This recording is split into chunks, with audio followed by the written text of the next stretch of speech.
ಎಲ್ಲರಿಗೂ ಶುಭ ಮುಂಜಾನೆ.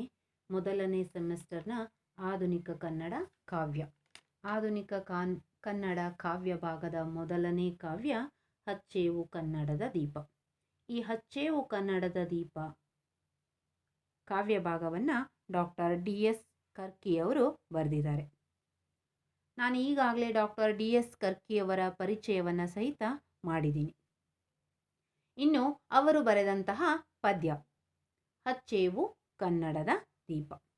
ಅಂದರೆ ನಾವು ಕನ್ನಡದ ಭಾಷೆಯನ್ನು, ದೀಪ ಅಂತ ಅಂದರೆ ಭಾಷೆಯಲ್ಲಿ ಕನ್ನಡದ ಭಾಷೆಯನ್ನು ಎಲ್ಲ ಕಡೆನೂ ಕೂಡ ಬೆಳಗಿಸಬೇಕು ಅನ್ನೋದು ಈ ಪದ್ಯದ ಅರ್ಥ. ಇನ್ನು ಅವರು ಪದ್ಯಗಳನ್ನು ಹೇಳೋದಕ್ಕೂ ಮುಂಚೆ ಅದರ ಆಶಯವನ್ನು ಹೇಳ್ತಾರೆ. ಏನಪ್ಪ ಈ ಒಂದು ಪದ್ಯದ ಆಶಯ ಅಂತ ಅಂದರೆ, ವಿವಿಧತೆಯಲ್ಲಿ ಏಕತೆಯನ್ನು ಸಾರುವ ದೇಶ ನಮ್ಮದು. ನಮ್ಮ ದೇಶದಲ್ಲಿ ಇರುವ ಭಾಷೆಗಳಲ್ಲೂ ಕೂಡ ವೈವಿಧ್ಯತೆ ಇದೆ. ಭಾರತದ ಈ ಭಾಷಾ ವೈವಿಧ್ಯತೆಯಲ್ಲಿ ನಮ್ಮ ಕನ್ನಡ ಭಾಷೆಯು ವಿಶೇಷ ಸ್ಥಾನ ಪಡೆದಿದೆ. ಇಂತಹ ಕನ್ನಡ ಭಾಷೆಗೆ 2000 ವರ್ಷಗಳ ಇತಿಹಾಸ ಇದೆ. 2000 ವರ್ಷಗಳ ಇತಿಹಾಸ ಇದ್ದರೂ ಕೂಡ ಇಂದು ಏನಾಗ್ತಾ ಇದೆ ಅಂದರೆ, ನಾನಾ ಕಾರಣಗಳಿಂದ ಕನ್ನಡ ಭಾಷೆ ತನ್ನ ಪ್ರಾಮುಖ್ಯತೆಯನ್ನು ಕಳ್ಕೊಳ್ತಾ ಇದೆ.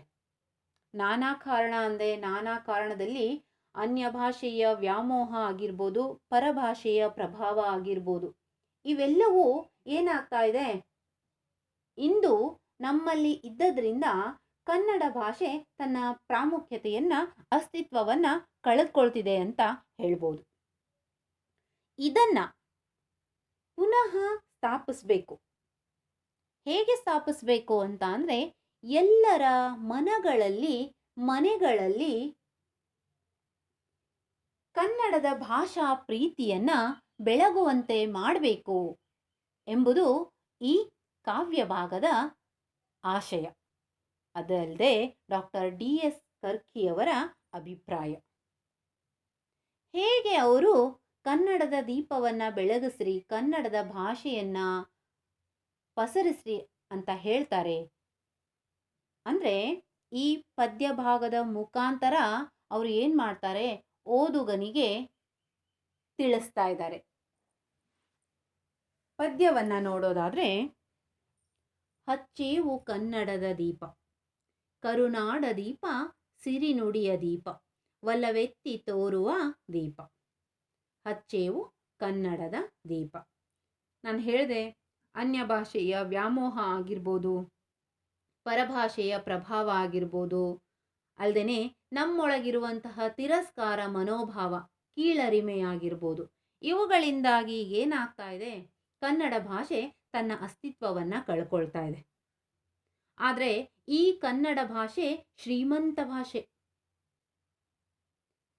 ಈ ಕನ್ನಡ ಭಾಷೆಯನ್ನು ನಾವೇನು ಮಾಡಬೇಕು, ನಾಡಿನ ಮೂಲೆ ಮೂಲೆಯಲ್ಲಿಯೂ ಕೂಡ ಪಸರಿಸಬೇಕು, ಹರಡಬೇಕು.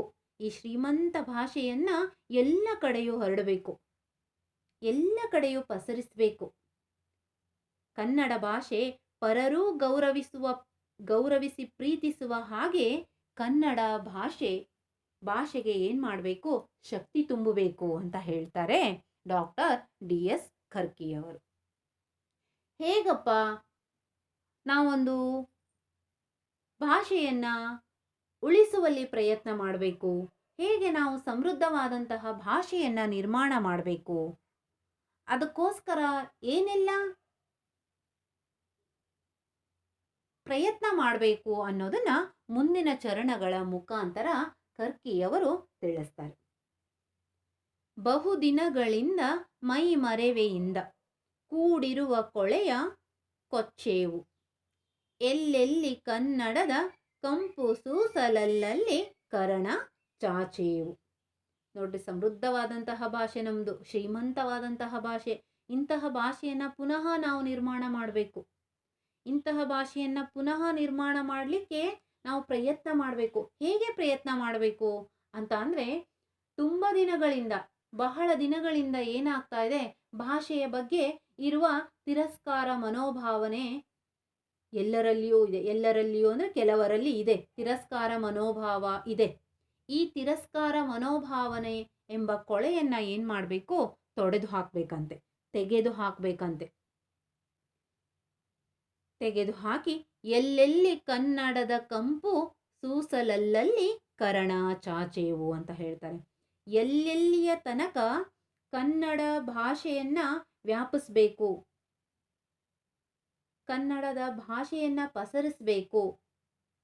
ಕನ್ನಡದ ಸೀಮೆ ಎಲ್ಲಿ ತನಕ ಇದೆಯೋ ಅಲ್ಲಿ ತನಕಲೂ ಕೂಡ ನಾವೇನು ಮಾಡಬೇಕು, ಕನ್ನಡದ ಭಾಷೆಯನ್ನ ಪಸರಿಸಬೇಕು ಅಂತ ಅಂದ್ಬಿಟ್ಟು ಅವರು ಹೇಳ್ತಾರೆ.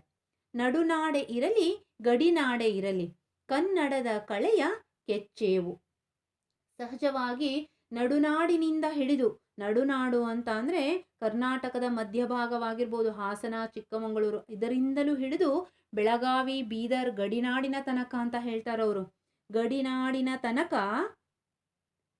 ಕನ್ನಡದ ಒಂದು ಕಾಂತಿಯನ್ನ, ಕನ್ನಡದ ಒಂದು ತೇಜಸ್ಸನ್ನ ಏನು ಮಾಡಬೇಕು, ಕೊಂಡೊಯ್ಬೇಕು ಅಂತ ಹೇಳ್ತಾರೆ.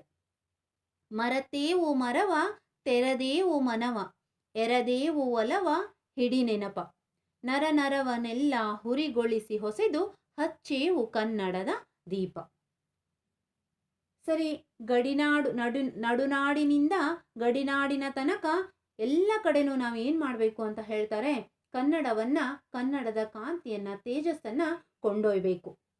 ಕಡೆಗಣಿಸುವಂತಹ ಭಾವವನ್ನ ಏನು ಮಾಡಬೇಕು, ತೊರೆದು ಹಾಕಿ. ಯಾರಲ್ಲಿ ಕನ್ನಡ ಭಾಷೆ ಕಡೆಗಣಿಸ್ತಾ ಇರ್ತಾರೋ ಅಂಥವರ ಮನಸ್ಸಿನಲ್ಲಿಯೂ ಕೂಡ ಏನು ಮಾಡಬೇಕು, ಕನ್ನಡದ ಪ್ರೀತಿಯನ್ನ ಬೆಳಗಿಸ್ಬೇಕು. ಅವರೂ ಕೂಡ ಮನಪೂರ್ವಕವಾಗಿ ತಮ್ಮ ಮನಸ್ಸಿನ ಮುಖಾಂತರ ತಮ್ಮನ್ನು ತಾವು ಜೊತೆಗೆ ನಮ್ಮನ್ನು ನಾವು ಅರ್ಪಿಸಿಕೊಂಡು ಪ್ರೀತಿ ತುಂಬಿದ ಮಾತುಗಳಿಂದ, ಪ್ರೀತಿ ತುಂಬಿದ ಕನ್ನಡದ ಮಾತುಗಳಿಂದ ಏನು ಮಾಡಬೇಕು ಅಂತ ಹೇಳ್ತಾರೆ, ಕನ್ನಡದ ದೀಪವನ್ನ ಹಚ್ಚಬೇಕು ಅಂತ ಅಂದ್ಬಿಟ್ಟು ಕರ್ಕಿಯವರು ಕನ್ನಡದ ದೀಪವನ್ನ ಹಚ್ಚುವ ರೀತಿಯನ್ನ ವಿವರಿಸ್ತಾ ಇದ್ದಾರೆ. ಧನ್ಯವಾದಗಳು. ಮುಂದಿನ ತರಗತಿಯಲ್ಲಿ ಮತ್ತೆ ನಾನು ಮುಂದಿನ ಚರಣವನ್ನು ವಿವರಿಸ್ತೀನಿ.